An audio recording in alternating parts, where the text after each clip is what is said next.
Saudari-saudaraku, untuk 15 menit ke depan, semoga Romo bisa dengan ringkas bercakap-cakap tentang satu realitas yang akhir-akhir ini banyak menjadi konsumsi publik. Anda mungkin yang akrab dengan timeline media sosial ketika film The Nun 2 itu keluar dengan lakon iblis yang namanya Valak, di mana digambarkan sebagai suster yang berwajah mengerikan itu ya. Kenapa sih kok selalu digambarkan sebagai suster, nggak pernah sebagai Romo ya? Karena Romo mungkin terlalu imut-imut untuk jadi iblis itu. Saya nggak tahu, mungkin pembuat filmnya punya luka batin dengan suster-suster di sekolahan ya, yang dulu pakai penggaris itu memeriksa kuku kita. Oh. Sehingga gambarannya kok harus suster itu loh. Nggak masuk akal bagi saya. Tapi ya namanya film, dia bisa buat apa saja, boleh tulis dan cerita tentang apa yang mereka mau. Tapi rekan-rekan yang diberkati Tuhan, kalau kita amat-amati sejak tahun 90-an terutama, demonologi atau studi teologi tentang eksistensi iblis menjadi konsumsi yang cukup umum ya. Menjadi konsumsi yang cukup umum di kalangan orang banyak saat ini, terutama lewat aneka film. Saya sendiri bertanya-tanya, mengapa ya kok orang-orang sekuler justru memilih lanskap gereja Katolik dan ajaran-ajaran gereja Katolik tentang misalnya iblis dan para malaikat untuk dijadikan material film. Saya rasa Hollywood pun menangkap bahwa bukan hanya sensasi, mungkin ada sedikit kebenaran di dalamnya yang bisa kita refleksikan dan kita bincangkan malam hari ini. Tapi sebelumnya Romo ingin tes dulu apakah suara saya cukup baik, video saya cukup oke, tidak patah-patah ya, cukup baik. Baik, Romo. Oke, baik. Terima kasih. Romo lanjutkan ya. Saya pikir malam hari ini mari kita melihat ini ya, kita melihat tiga kenyataan yang kita bisa bincangkan tentang realitas malaikat, realitas iblis, dan realitas Bapa yang Maha Rahim. Mungkin hal pertama yang harus saya katakan pada Anda adalah angels and demons are real. Itu dia. Para malaikat dan iblis itu nyata. Oke, itu poin pertama. Karena banyak orang, apalagi dengan pendekatan psikologi modern misalnya, menganggap bahwa yang namanya iblis dan malaikat itu hanya manifestasi dari alam bawah sadar. Ada juga yang mengatakan bahwa yang namanya iblis itu adalah reka-rekaan manusia belaka. Karena kita butuh seseorang untuk disalahkan dari kekurangan kita, maka lebih baik diciptakan tokoh imajiner, tokoh yang diimajinasikan, yang kita beri nama iblis sebagai sosok yang jahat. Supaya kalau kita berbuat salah, berbuat yang tidak baik, kita merasa nyaman dengan diri kita. Kita tinggal mengatakan, oh iblis yang membuat saya mengatakan seperti itu. Itu sekali lagi pendekatan psikologi modern ya. Dan mungkin ada benarnya, beberapa saat yang lalu ada salah satu anak asrama kami itu buat kekeliruan yang agak fatal ya. Pacarannya terlalu ekstrim. Lalu ketika kami interogasi itu dia mengatakan, Romo sebetulnya ketika saya mencium dia itu bukan saya loh Romo yang mencium, itu iblis yang mencium. Tak omong gundulmu.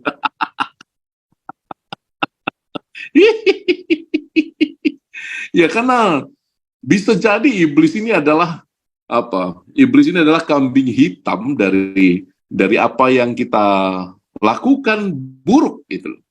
Padahal ya tidak juga ya, kadang-kadang ada unsur kebebasan manusia. Nah ini, jadi iblis itu real, itu poinnya. Sebagaimana iblis itu real, para malaikat juga adalah real. Saudari-saudaraku yang diberkati Tuhan, ini kenyataan yang mungkin seringkali tidak kita sadari. Para malaikat diciptakan oleh Allah untuk melayani Allah dan untuk melayani apa yang menjadi tujuan penciptaan manusia. Kitab suci dikanonisasi dulu, nggak semua tulisan. Maka teman-teman, kalau kita bicara tentang para malaikat, kita bicara tentang iblis, kita bicara tentang entitas yang nyata, yang konkret. Anda tahu bahwa awalnya Allah menciptakan hanya malaikat. Malaikat diciptakan untuk melayani Allah dan tujuan penciptaan kita. Malaikat diciptakan selain untuk melayani Allah, dia juga diciptakan untuk membantu manusia agar mencapai kebahagiaan yang sejati. Awalnya itu. Akan tetapi, kita tahu dari kitab suci bahwa satu malaikat yang namanya Lucifer, artinya putra cahaya, putra terang, dia adalah malaikat yang paling dekat dengan Allah.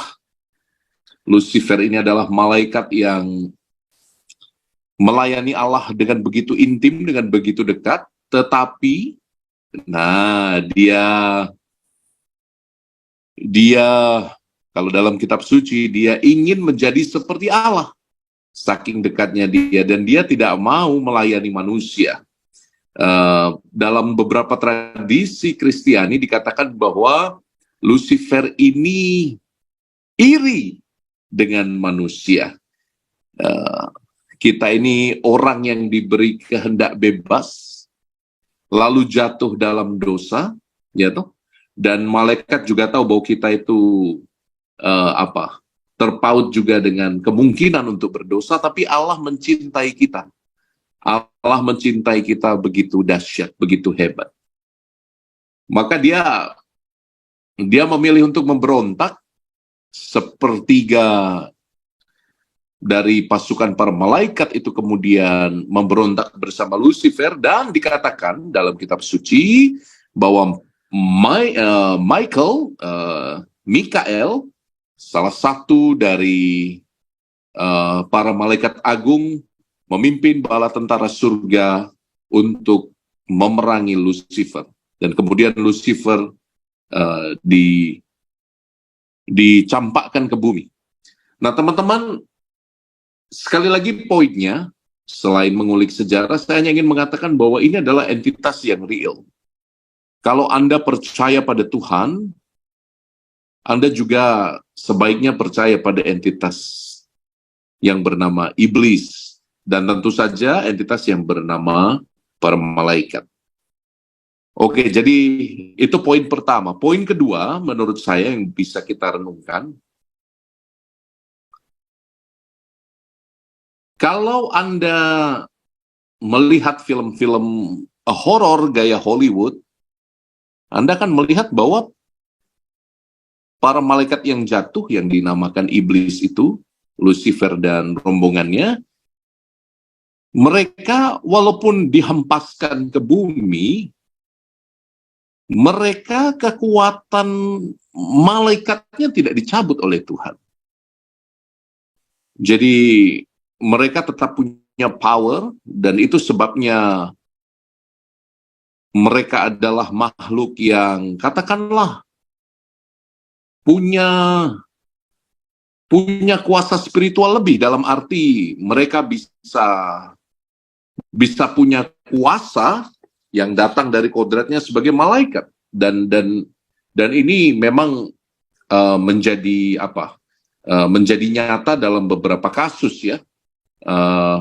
Anda tahu bahwa roh-roh jahat itu juga bisa punya kuasa untuk untuk mengganggu manusia.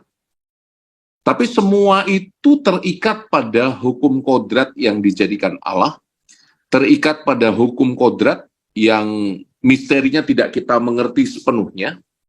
Jadi guru rohani saya mengatakan bahwa iblis itu hanya bisa mengganggu manusia,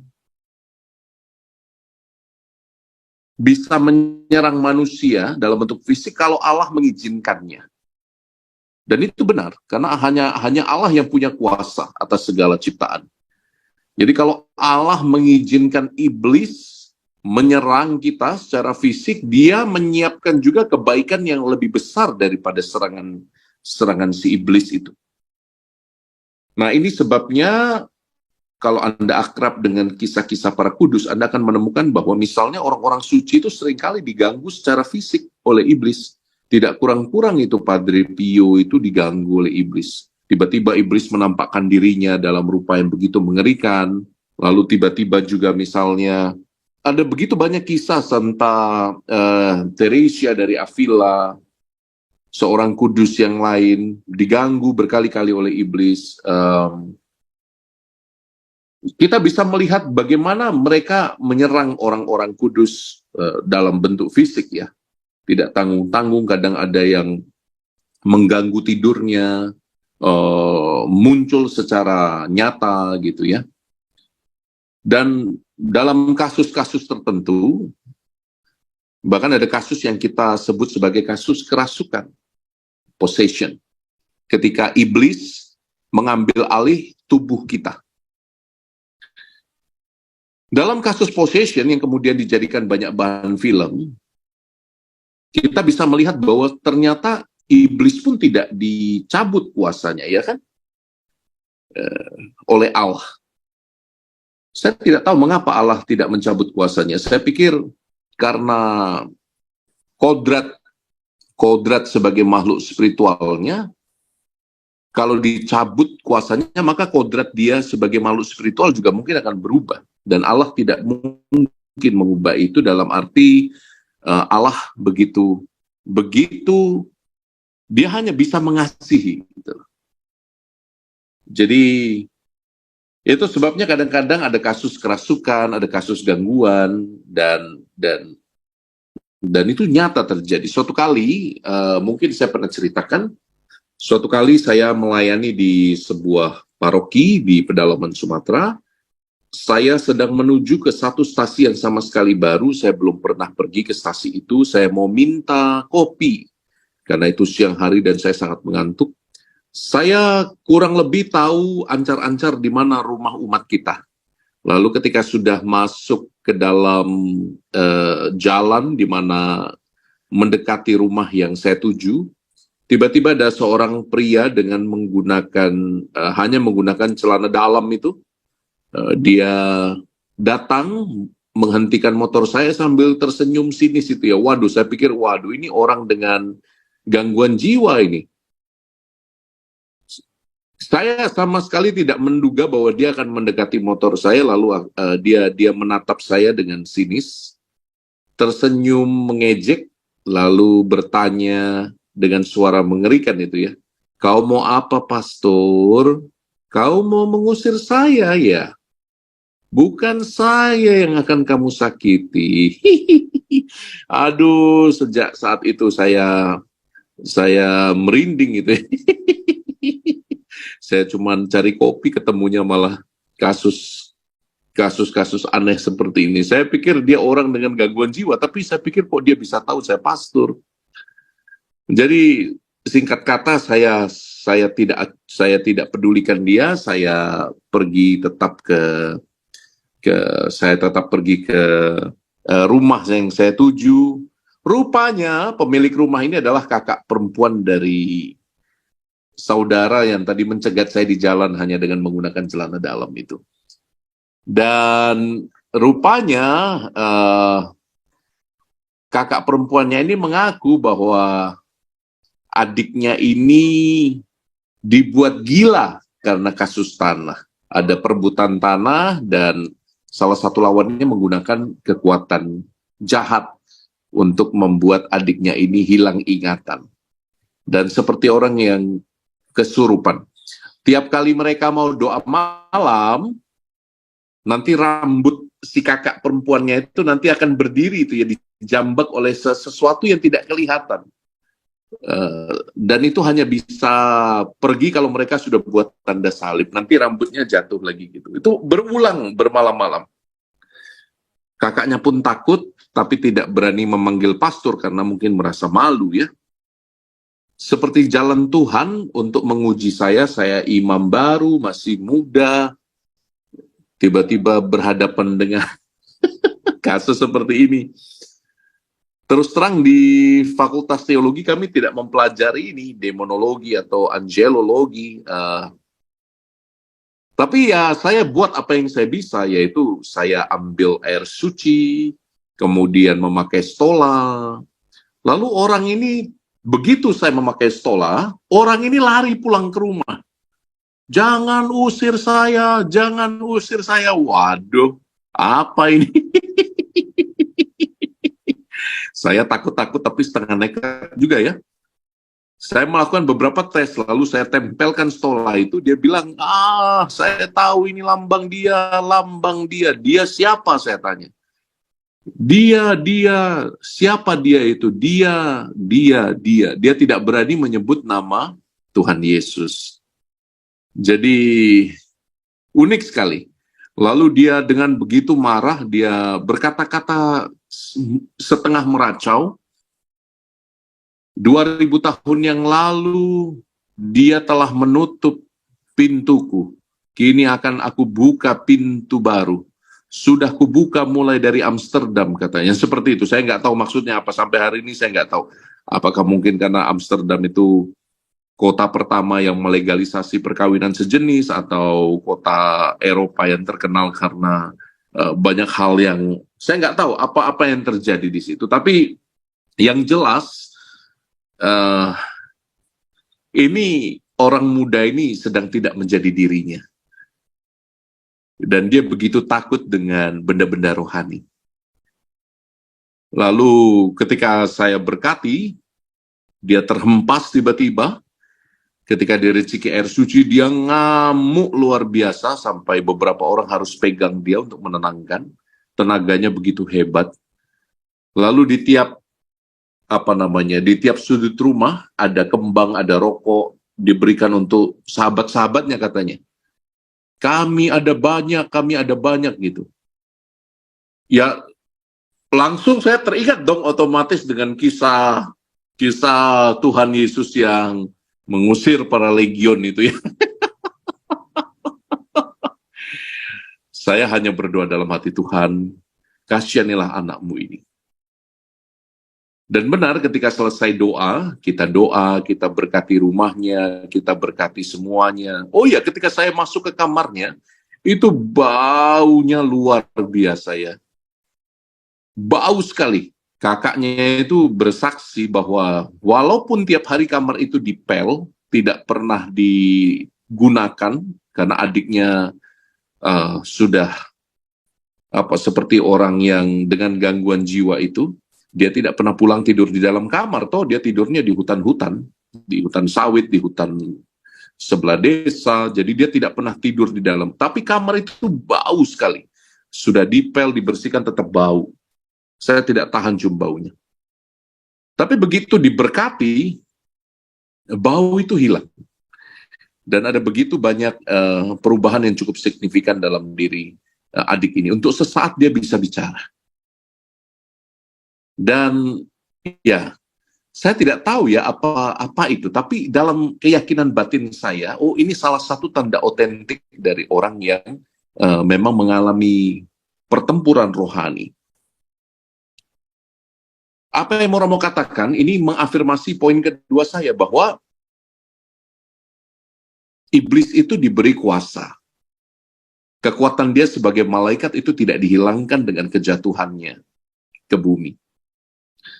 Iblis itu punya kuasa. Dan atas izin Allah, kadang-kadang kuasa spiritual iblis itu bisa juga mengganggu manusia. Tapi itu hanya diberikan untuk tujuan Allah yang paling baik. Dan untuk kebaikan yang lebih besar daripada yang manusia yang ketiga, saya mengalami bahwa peran para malaikat itu jauh mestinya lebih diperbincangkan daripada kuasa iblis. Kalau Anda lihat ini kan sekarang banyak orang, terutama di Indonesia misalnya, tergila-gila dengan fenomena-fenomena gaib. Mulai bermain-main dengan dunia-dunia roh. Mungkin karena tradisi bangsa kita memang dekat dengan animisme, sehingga kita dengan mudah terhubung dengan yang spiritual. Tetapi ingatlah teman-teman bahwa semua yang bersekutu dengan kekuatan di luar kekuatan Allah disebut sebagai praktik okultisme. Praktik yang menyembah kekuatan iblis. Dan mestinya tidak begitu. Saya cukup prihatin karena nggak tahu ya apa yang Anda rasakan, tapi saya sebagai imam, saya sangat prihatin ketika Harry Potter itu mulai keluar. Anak-anak tanpa sadar diindoktrinasi. Kalau Anda cermati dengan lebih peka, anak-anak diindoktrinasi untuk mulai merapal ramalan, rapalan. Jadi anak-anak, ya kan kalau orang penyihir itu ya, pakai tongkat, lalu seolah-olah kekuatannya ada pada tongkat itu. Jadi anak-anak tanpa sadar sudah kita bumbui dengan okultisme. Saya ingat ketika Harry Potter itu baru keluar, pihak Gereja Katolik Inggris itu mewanti-wanti kepada semua pembaca Harry Potter dan orang tua terutama, hati-hati dengan fenomena ini. Ini semacam kebangkitan okultisme baru. Menduakan yang bukan Tuhan sebagai Tuhan. Ya. Jadi seolah-olah kekuatan itu didapat dengan rapalan, mantra, kemudian dengan benda-benda ajimat-ajimat seperti tongkat sihir, kemudian di sana juga ada potion, ada ramuan-ramuan sihir. Nah, ini okultisme baru toh di zaman yang serba modern ini. Juga kalau Anda melihat di dunia hiburan, baik di hiburan online maupun di hiburan TV yang mainstream, Anda bisa melihat tayangan-tayangan misalnya memanggil roh, membuat orang sengaja kesurupan. Itu makin populer ya dalam 2 dekade terakhir. Saya nggak tahu ada apa ini. Saya merasa ada semacam kehausan rohani di tengah orang yang makin sekuler hidupnya. Ada kehausan rohani di tengah orang yang makin modern hidupnya. Itu tanda baik kalau dikanalisasi atau diarahkan ke gereja, kepada agama-agama yang membela kebajikan, kebenaran. Tapi ini lain loh. Ini rupa-rupanya kita bermain dengan dimensi yang berbeda, dimensi roh. Dan orang makin akrab dengan tayangan-tayangan itu, seolah-olah itu menjadi bagian yang biasa saja. Padahal tayangan-tayangan itu sejatinya bisa menjadi portal untuk atau pintu masuk bagi mereka yang kita namakan sebagai roh jahat. Maka untuk itu, mari kita lebih banyak berbicara tentang malaikat daripada tentang roh jahat. Ingat, hari ini pesta para malaikat agung ya. Mari kita bicara tentang bagaimana Allah juga menyediakan makhluk-makhluk rohani yang baik, yang melayani Tuhan, yang benar-benar bisa menjadi teladan dan pelindung bagi kita, terutama dalam pergumulan-pergumulan rohani. Mari kita berbicara tentang mereka yang setia melindungi kita, para malaikat pelindung ya, Anda semua punya. Dan gereja mengajarkan juga ada 3 malaikat agung yang pestanya kita rayakan hari ini.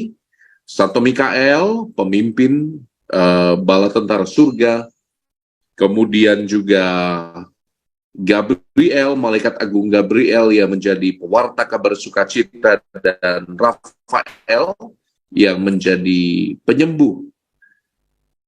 Saudari-saudaraku yang terkasih, mungkin kita harus lebih sering-sering berdoa kepada para malaikat, karena mereka adalah entitas spiritual yang ada nyata di sekitar kita. Yang Allah tugaskan memang untuk melayani manusia, supaya kita lebih mudah mencapai keselamatan. Jadi kalau Anda merasa ada dalam godaan iblis, atau ketika Anda merasa ada dalam gangguan si jahat, panggil nama mereka. Mereka luar biasa. Panggil entitas spiritual yang baik, yaitu 3 malaikat agung kita, malaikat pelindung, dan Anda juga bisa tentu saja berdoa dengan perantaraan para kudus, Santo Santa pelindung Anda. Di sini ada Ibu Melissa, pelindungnya mungkin Carolus Borromeus, ada CB, di sini ada Ibu Vincentia, pelindungnya pasti Santo Vincentius, ada Jonathan, pelindungnya itu bisa Santo Yohanes. Jadi Anda bisa memanggil nama para kudus dan para malaikat agung. Dan itu adalah bantuan rohani yang luar biasa. Dan ini sebabnya kita itu merayakan pesta mereka. Karena gereja yang mulia dan gereja yang masih berziarah dunia itu disatukan. Disatukan secara begitu intim. Maka Anda ketika meminta bantuan dari anggota gereja yang sudah mulia, para kudus, para malaikat, Anda pasti merasakan rahmatnya. Maka terutama Anda yang sering mungkin mengalami gangguan-gangguan spiritual, jangan ragu untuk meminta bantuan mereka dalam doa. Itu sebabnya kalau kita pergi tabisan, selalu ada litani para kudus dan nama para malaikat selalu disebut. Tiap kali ada kaul kekal suster, tiap kali ada pemberkatan gereja, tabisan uskup, untuk macam-macam kegiatan, selalu kita memanggil nama-nama mereka dalam litani para kudus. Jadi nama mereka sangat powerful. Nama para kudus sangat powerful. Jadi jangan takut dengan iblis, dengan kuasa si jahat. Salah satu eksorsis yang sangat terkenal yang saya ikuti, saya lupa namanya, dari salah satu kanal di YouTube-nya mengatakan, mestinya iblislah yang takut pada Anda. Karena Anda membawa karunia imam, raja, dan nabi dalam sakramen baptis. Jadi tiap orang yang dibaptis itu mestinya menakutkan bagi iblis. Jadi apalagi kalau kita sadar bahwa kita punya kekuatan para malaikat yang bisa membantu kita. Maka jangan takut. Tetap berjuang, tetap setia. Dan tidak terasa ya, hampir setengah jam Romo berbicara. Semoga percakapan kita ini membuahkan hasil bagi Anda. Mungkin untuk 15-20 menit ke depan Anda bisa bertanya apa saja, lalu kita bisa dialog. Silakan, saya kembalikan ke admin. Baik, terima kasih Romo untuk paparan dan sharing yang begitu luar biasa. Ya, seperti tadi yang dikatakan Romo, mau bertanya, diberikan kesempatan. Oh ya, atau kalau silakan. mau bertanya juga boleh. Iya, ada Bu Melisa Romo mau bertanya. Angkat tangan. Silakan Bu Melisa. Silakan Bu. Ya, selamat malam Romo, selamat malam semuanya. Romo tadi mengatakan bahwa Allah mengizinkan kuasa roh jahat itu tetap ada. Terus ada orang kudus yang diganggu. Padahal Tuhan itu kan menyayangi kita. Kenapa kok Tuhan mengizinkan orang kudus itu diganggu? Itu Romo. Itu harusnya kan Tuhan karena sudah kudus kan harusnya bisa menghindar gitu, dihindarkan. Itu pertanyaan saya, Romo. Iya, itu menarik itu. Dan kalau Anda buka kisah Ayub, itu sangat menarik itu. Allah memberi izin, jelas-jelas di situ.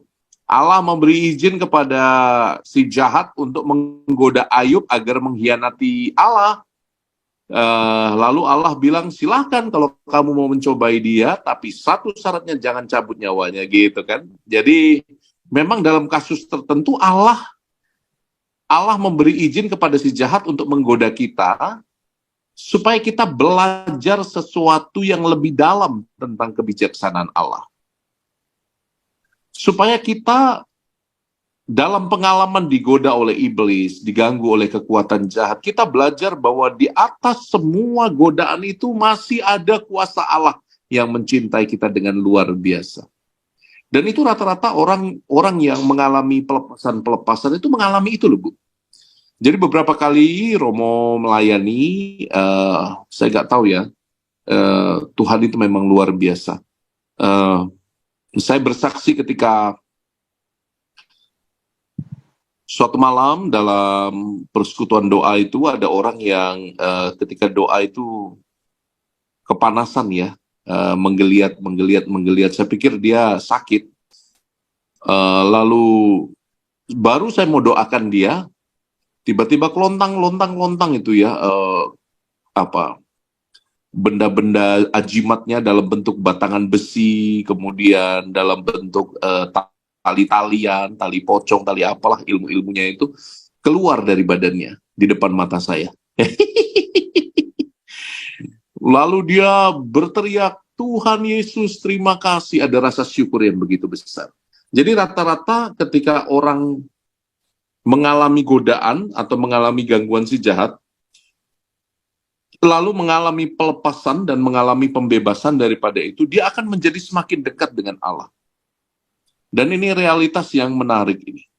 Kadang-kadang Allah mengizinkan si jahat untuk menggoda dan mengganggu kita, bukan karena kita jahat, bukan karena kita berdosa pertama-tama, bukan, tapi Allah ingin mewahyukan sesuatu bahwa dia sayang pada kita. Bahwa bahkan ketika kita bersekutu dengan si jahat, dia tetap seperti gembala yang cari satu ekor domba dan meninggalkan 99 yang lain. Kuasa Allah itu melepaskan, membebaskan, sampai pada titik di mana orang mengalami benar-benar intimasi dengan Allah setelah dilepaskan dari kuasa kegelapan. Dan itu berkali-kali saya alami dan saya saksikan.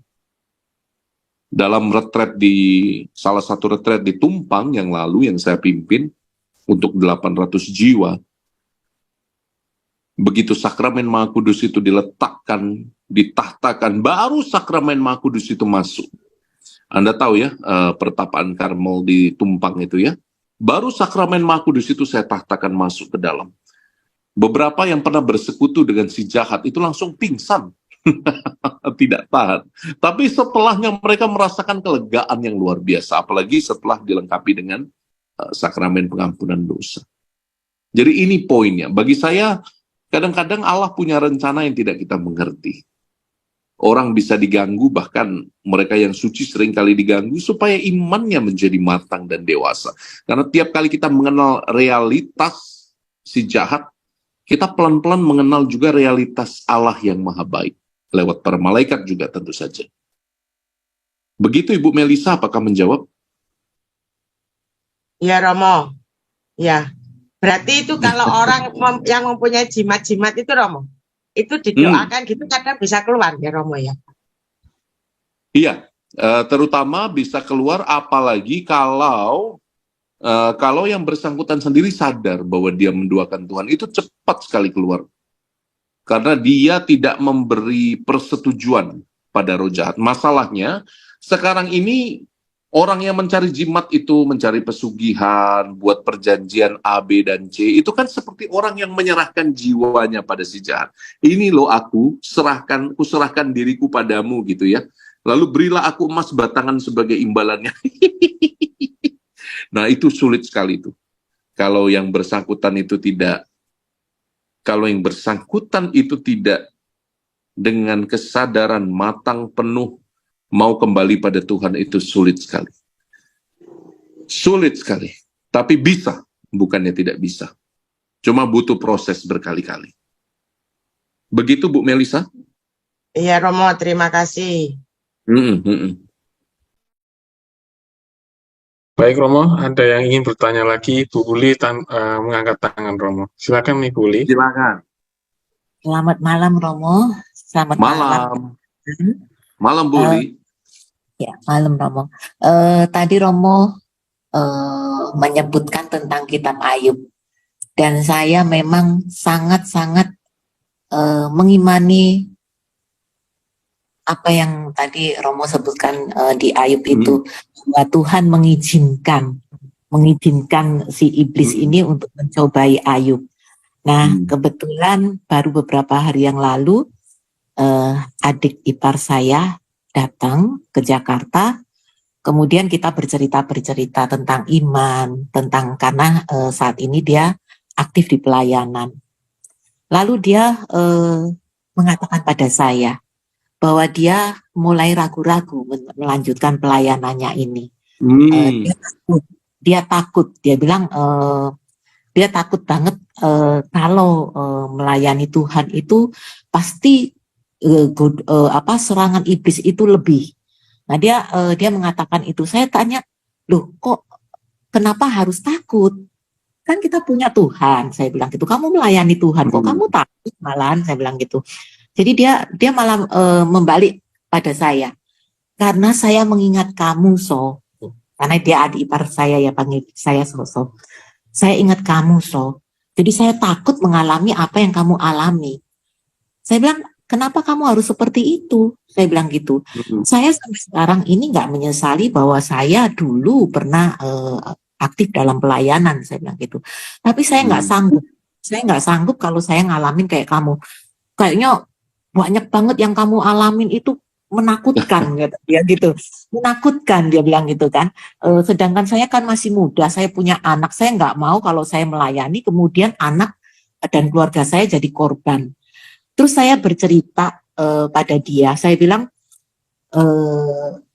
saya ceritakan pada dia bahwa saya mengalami satu saat, pada saat saya berdoa, jam 3, doa kerahiman, pada jam kerahiman, biasanya kita kan setelah kita berdoa, kemudian doa syafaat terutama jam 3 itu, biasanya saya lalu pakai waktu untuk diam. Diam itu untuk, saya biasanya kalau saya berdoa itu selalu menganggap bahwa Tuhan itu ya Tuhan saya, tapi juga sahabat saya. Jadi saya biasanya kalau ngomong, Yesus, kamu mau ngomong apa sih sama aku gitu. Itu waktu saya jam 3 setelah saya doa syafaat. Nah, pada saat seperti itu saya biasanya diam-diam.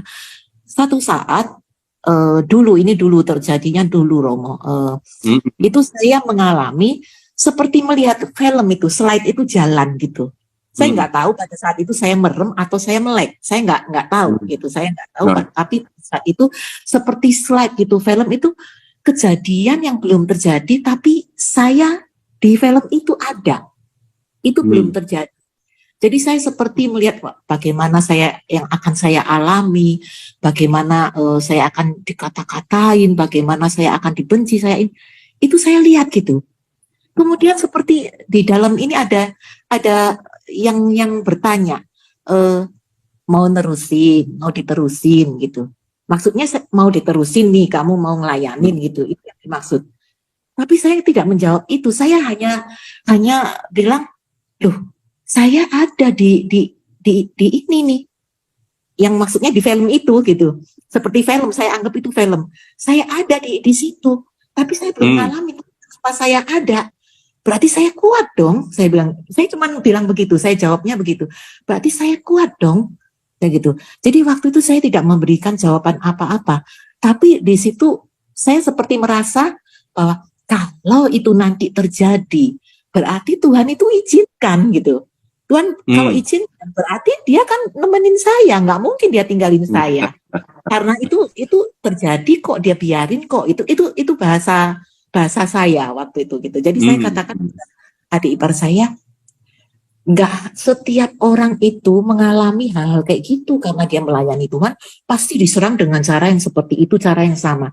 Tidak, Tuhan kan juga melihat kekuatan masing-masing orang gitu. Jadi bukan berarti diserang seperti itu terus Kemudian kan suaminya ngomong, jangan ngomong seperti itu. Nanti kalau anak kamu sakit, nah kebetulan memang anaknya sedang masuk rumah sakit kemarin itu, Romo. Jangan nganggep bahwa ini berarti ini serangan nih, gara-gara kita melayani nih. Gitu. Nanti orang jadi nggak mau melayani, itu satu. Yang kedua nanti mereka nganggep bahwa penyakit itu serangan iblis karena orang itu melayani Tuhan. Saya bilang ya memang kita nggak boleh bilang seperti itu. Nggak semuanya itu karena akibat dari pelayanan kita, saya bilang gitu. Tapi semua boleh terjadi itu karena Tuhan izinkan. Saya selalu mengingatkan lagi ke yang diceritakan di kitab Ayub itu diizinkan. Pasti tujuannya baik gitu. Tadi adik ipar saya bilang, tapi kenapa saya ragu? Dia bilang gitu. Saya jadi takut. Takut itulah celah. Saya bilang gitu karena akhirnya saya bilang aduh, dalam hati saya ngomong, Tuhan saya mesti ngomong apa nih sama adik saya gitu, saya ini nggak pinter tapi saya harus ngomong apa. Saya bilang, udah deh nggak usah cerita yang aneh-aneh, simpelnya gini aja deh, damai aja saya gitu. Pokoknya yang damai dari Tuhan, nggak damai itu bukan dari Tuhan. Jadi kalau yang nggak bawa damai, pikiran ketakutan, keraguan, itu berarti bukan dari Tuhan. Sebut keluarin dari pikiran kamu, bilang Tuhan aku hanya milikmu, aku cuma punya damai. Akhirnya bilang, oh jadi itu ya patokannya ya. Saya bilang iya. Saya nggak tahu Romo apakah jawaban saya ini benar apa enggak, tapi saya berharap dengan pikiran saya yang simpel ini, kata-kata saya yang simpel ini, berharap sih dia tidak berhenti untuk melayani. Itu Romo. Jadi membantu dia untuk menguatkan dia. Iya, jadi kalau Anda buka kitab Ayub bab 1 ayat 10 itu jelas banget itu. Kitab Ayub bab 1 ayat 10. Di sana apa yang diminta oleh si setan itu ya. Si setan mengakui bahwa hidup Ayub itu luar biasa, hidupnya itu baik, orangnya takut akan Tuhan, dan lebih dari itu semua yang dia kerjakan itu berhasil. Dan ini tawar menawar setan dengan Allah. Setan mengatakan, Tuhan, kan kamu memberkati Ayub sehingga Ayub itu bisa luar biasa sukses berhasil. Yang ku minta daripadamu Tuhan, cabut dong proteksimu, cabut dong berkatmu atas Ayub. Itu aja yang ku minta. Dan aku akan menggoda Ayub supaya dia nanti, kalau kau tidak memberkati dia lagi, dia akan mengkhianati engkau. Itu tawar-menawarnya kan.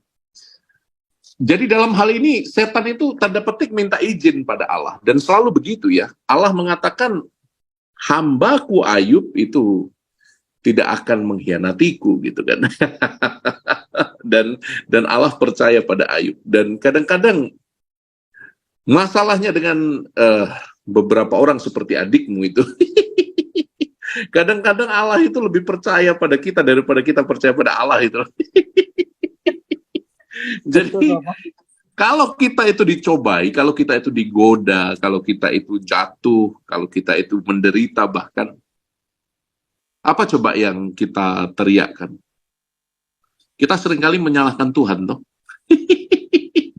Padahal Tuhan itu tanpa sadar kadang-kadang menggunakan jalan itu untuk membuat kita itu Untuk membuat kita itu terbuka matanya. Kitab Ayub itu berakhir dengan apa? Dengan Ayub yang terdiam di depan Allah. Ketika dia protes, Tuhan, lebih baik aku tidak dilahirkan Tuhan daripada aku menderita seperti ini. Lalu Tuhan muncul di depan Ayub. Tuhan bilang apa? Pertanyaan yang Tuhan kasih pada Ayub. Ayub, engkau ada di mana ketika aku menciptakan dasar-dasar bumi? Ayub, engkau ada di mana ketika aku mengumpulkan air dan menjadikan samudra? Engkau ada di mana Ayub? Engkau itu kecil. Lalu Ayub menjadi sadar, oh iya ya, aku ini kecil gitu loh. Ya Tuhan, aku ini kecil gitu. Jadi lewat semua penderitaan dan pengalamannya, Ayub menjadi sadar bahwa kalau saya mau mendapat yang baik dari Tuhan, kenapa saya mau menolak yang buruk gitu ya? Kalau yang baik itu saya minta terus, kenapa saya juga mau menolak yang buruk gitu? Nah, jadi ini problemnya sih sebetulnya bukan dengan setannya sebetulnya ya. Ini problemnya jangan-jangan tentang kita yang kadang-kadang menjadi lebih sok tahu. Kadang-kadang kita berpikir bahwa semua penderitaan itu dari Tuhan gitu ya. Padahal nggak juga. Kadang-kadang Tuhan mengizinkan penderitaan itu terjadi untuk kebaikan yang lebih besar daripada apa yang kita alami saat itu. Hanya kita begitu sempit pikirannya. Jadi ya, itu yang sering saya katakan kepada anak-anak saya juga, jangan jadikan setan kambing hitam. Dia sudah cukup hitam untuk dijadikan kambing. Tapi jangan jadikan dia kambing hitam lagi gitu. Kita manusia diberi kebebasan. Maka fokusnya bukan pada si jahat sebetulnya. Fokusnya adalah pada apakah relasiku dengan Allah itu begitu trustful, begitu intim sehingga aku betul-betul bisa percaya sepenuhnya pada Dia. Dan itu yang terjadi dengan para kudus kan, semakin mereka melayani, berdoa dengan lebih mendalam, semakin mereka bersatu dengan Kristus, semakin mereka akan melihat si jahat itu bukan lagi sebagai godaan, tapi sebagai jalan untuk pemurnian, sebagai jalan untuk melihat diriku di depan Tuhan. Jadi si setan boleh muncul, tapi saya nggak akan fokusnya ke setan. Saya fokusnya pada Allah yang murah hati. Maka kayak Santa Teresa Avila itu ya, joke-nya itu ya, dia kan suka mazmur. Santa Teresa Avila satu kali itu dia pergi ke toilet. Ini ada di buku hariannya loh, ini bukan kisah bohongan, ini ada di buku hariannya. Dia pergi ke toilet lalu dia pup, dia pergi ke belakang ya, dia pergi pup, dia sambil nyanyi mazmur itu, sambil pergi pup sambil nyanyi mazmur. Lalu si setan itu menampakkan diri di toilet. Kalau saya udah lari ke birit-birit mungkin ya. Tapi karena ini Santa, seorang kudus, si setan itu ngejek dia, Teresia, kamu ini lagi pup aja pakai mazmur katanya kan. Lalu Santa Teresa Avila itu membalas si setan itu. Apa yang keluar dari mulutku itu untuk Allah, yang keluar dari bagianku yang lain itu untuk kamu kan. Jadi Teresia menolak untuk berfokus pada si iblis.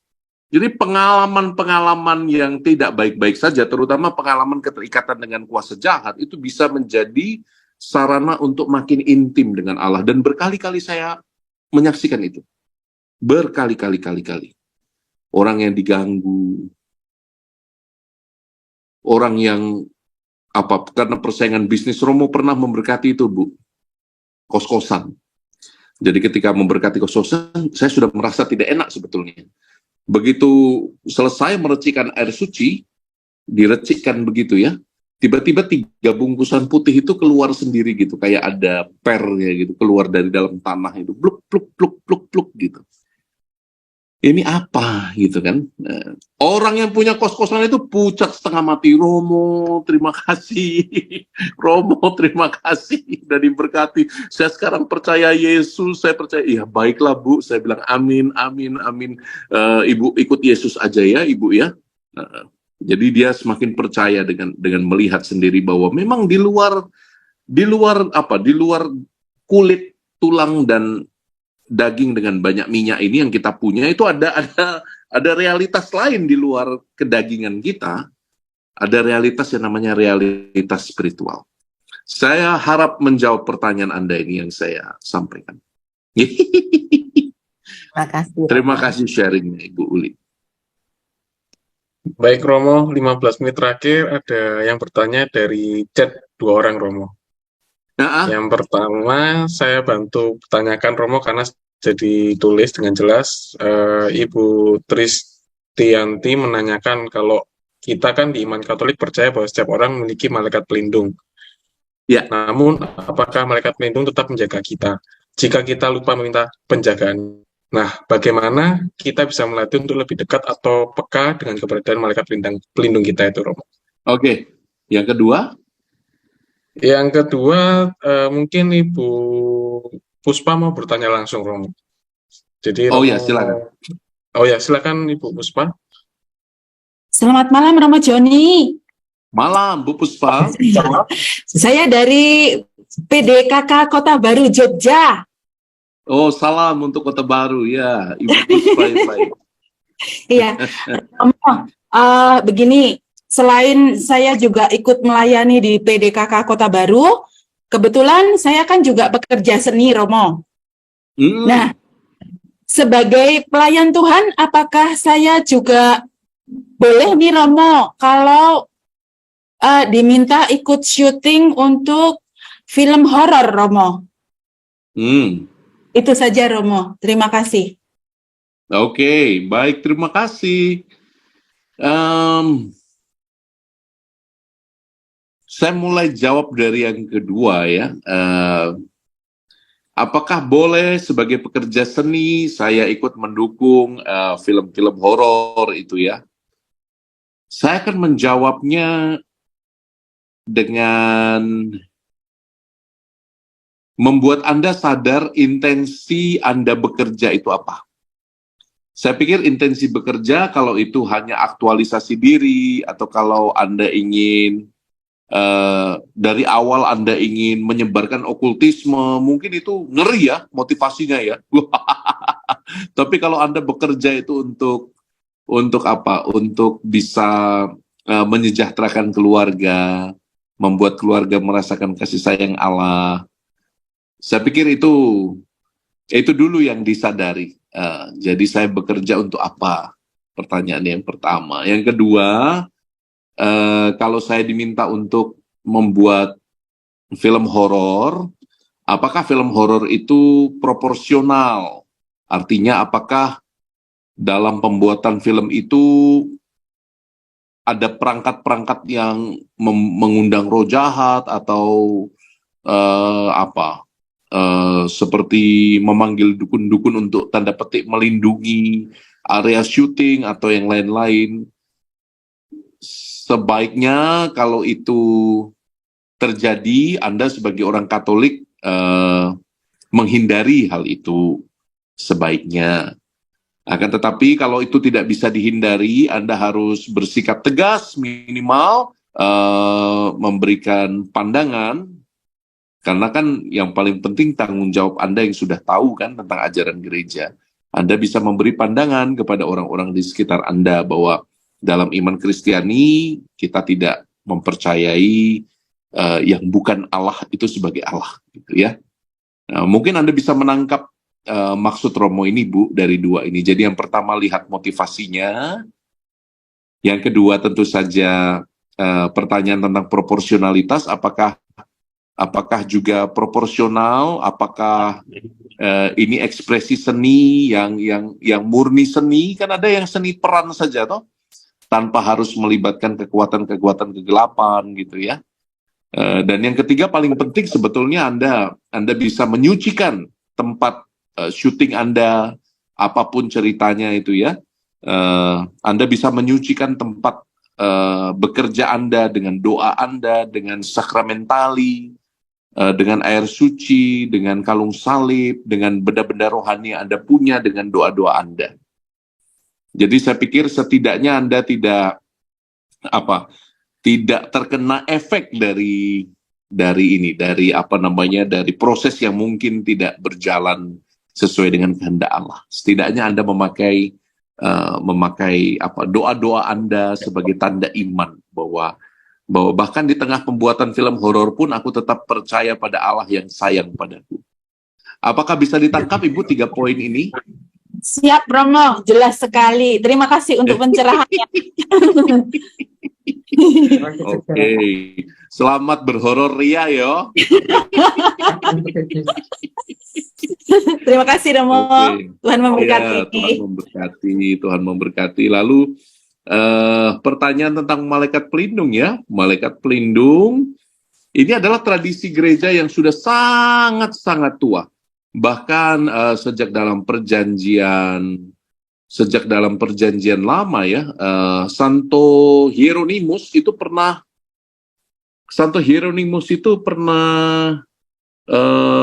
mengatakan dalam ajarannya tentang kitab suci. Santo Hieronymus mengatakan how great the dignity of the soul, since each one has from its birth an angel commissioned to guard it. Jadi dia mengatakan betapa mulianya martabat jiwa manusia. Sejak kelahiran manusia, seseorang malaikat diberi tugas untuk menjaganya. Jadi Santo Hieronymus ini hidup abad ke-3. Jadi sudah sejak lama kita itu percaya dengan ajaran gereja, bahkan dengan ajaran kitab suci. Disebut berkali-kali, kalau Anda buka misalnya dalam kitab Keluaran itu ya, dalam kitab Keluaran bab 12, bab 13 itu ya, Anda bisa melihat bagaimana Tuhan itu menggunakan para malaikat untuk apa? Untuk maju perang itu di depan, melindungi bangsa Israel. Bahkan dalam kisah Keluaran Mesir, para malaikat itu diutus oleh Allah untuk apa? Untuk membebaskan orang Israel. Jadi memang kisah tentang malaikat itu sangat kuat dalam kitab suci Perjanjian Lama, yang dengan sangat jelas menyebutkan misalnya kisah tentang Santo Rafael, malaikat agung yang kita rayakan hari ini. Anda tahu ya itu ya, kisah Tobias misalnya ya, kisah Tobit. Anda bisa baca sendiri nanti dalam kitab Tobit itu ya. Jadi para malaikat itu memang diberikan kepada kita dan melekat perlindungannya kepada kita bahkan ketika kita tidak menyapa mereka. Karena memang sudah tugasnya untuk melindungi kita. Saya harap dengan adanya percakapan kita malam hari ini, Anda tidak lupa untuk menyapa para malaikat pelindung Anda tidak lupa untuk menyapa para malaikat agung yang setia berada bersama kita. Kadang-kadang kita ini berpikir gini loh, yang saya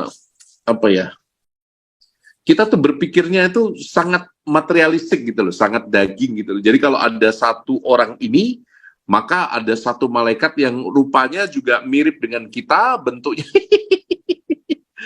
Saya tuh sering kali ketawa itu loh. Kalau berpikir malaikat itu akan serupa dengan kita, ya kalau Romo Joni malaikatnya akan susah terbang itu kalau serupa dengan saya. Jadi jangan berpikir fisik ya, ini makhluk spiritual, ini makhluk yang keberadaannya itu di sekeliling kita tanpa kita sadari. Kalau kita berbuat dosa, dia akan teriak-teriak duluan dalam caranya yang kita tidak ketahui.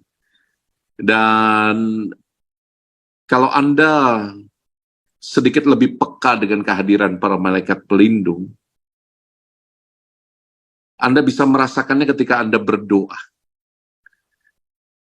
Ketika Anda berdoa dan Anda berusaha menyapa malaikat pelindung Anda, ada semacam perasaan hangat gitu ya, yang melingkupi kita. Dan ini saya pribadi sering alami. Saya nggak tahu bagaimana dengan Anda. Tapi coba dilatih kepekaan itu, kepekaan spiritual itu. Saya sangat-sangat percaya, dan karena sudah beberapa kali mengalami sendiri secara personal, mungkin bukan tempatnya saya ceritakan di sini, tapi saya sangat percaya, karena ini memang ajaran gereja dan ajaran kitab suci, bahwa memang ada satu jiwa yang satu pelindung jiwa yang namanya para malaikat pelindung ini. Dan dari sumber-sumber yang saya baca, kesaksian para kudus, bahkan mereka ini bisa diutus karena dia bekerja di tataran spiritual ya, lintas tempat, lintas dimensi.